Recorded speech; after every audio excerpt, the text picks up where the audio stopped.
Oke, kita mulai. Siap untuk revolusi kisah KMI Wire and Cable.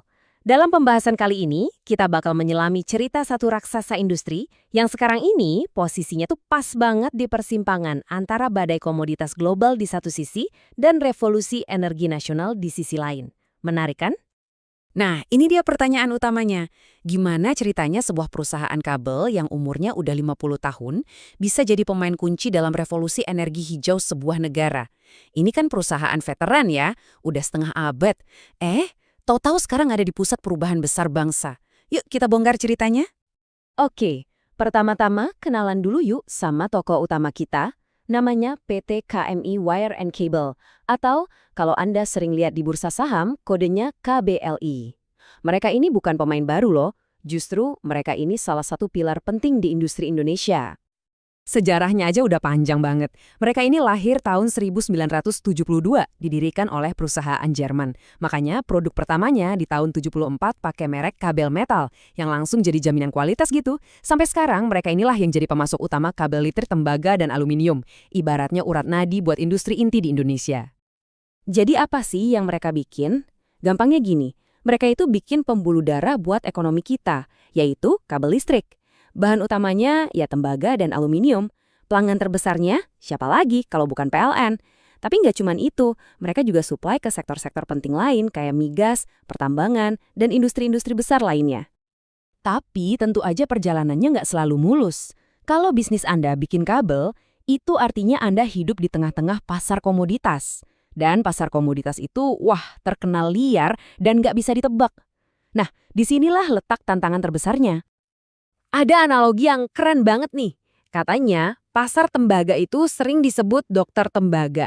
Kenapa? Soalnya harga tembaga bisa jadi indikator kesehatan ekonomi global.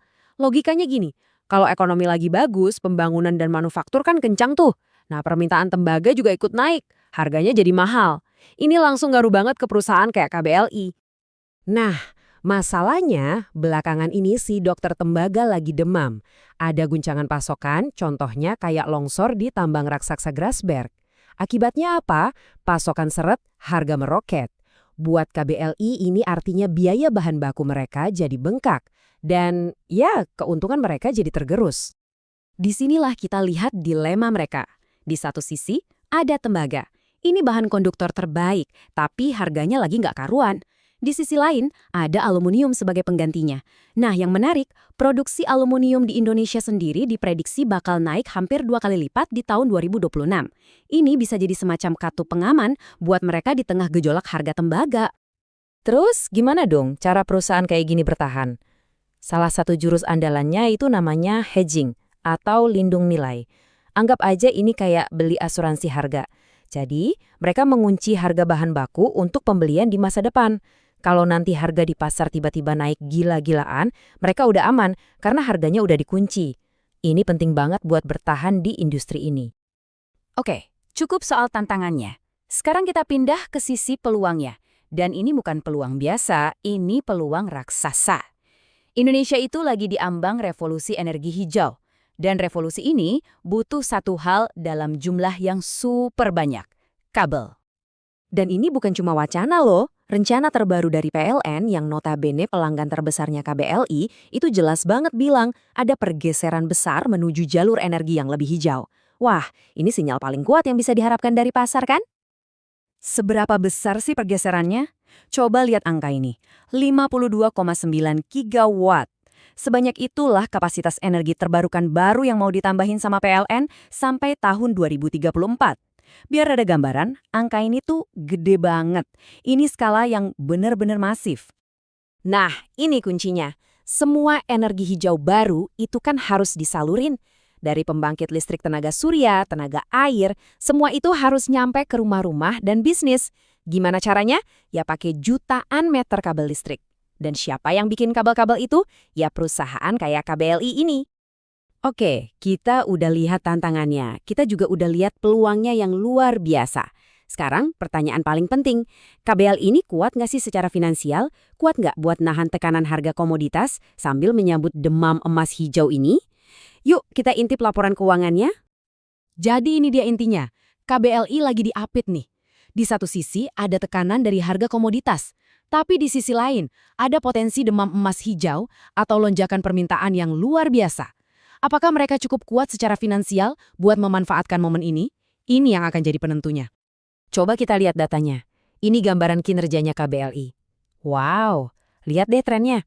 Dari tahun 2022 ke 2023, terus ke 2024. Total pendapatan sama laba bersihnya naik terus.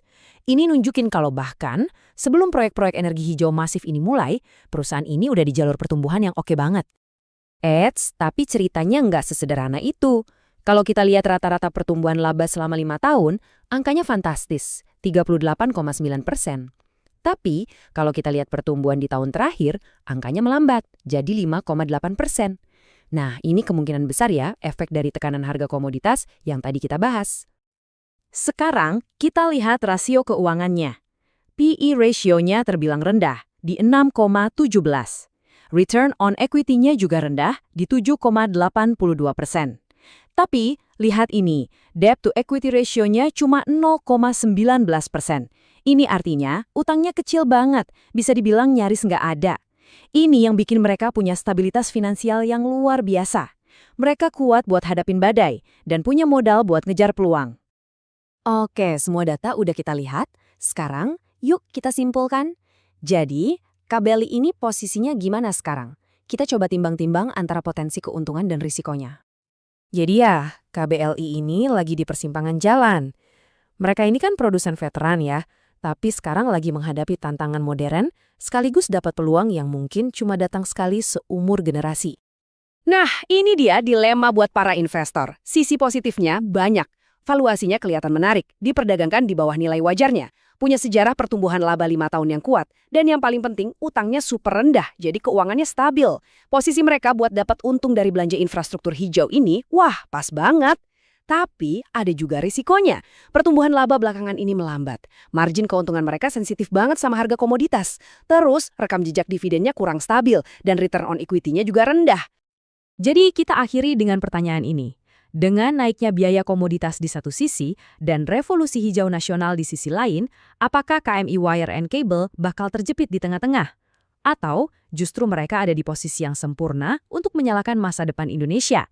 Jawaban dari pertanyaan inilah yang akan menentukan babak baru dalam kisah perjalanan mereka yang sudah setengah abad ini.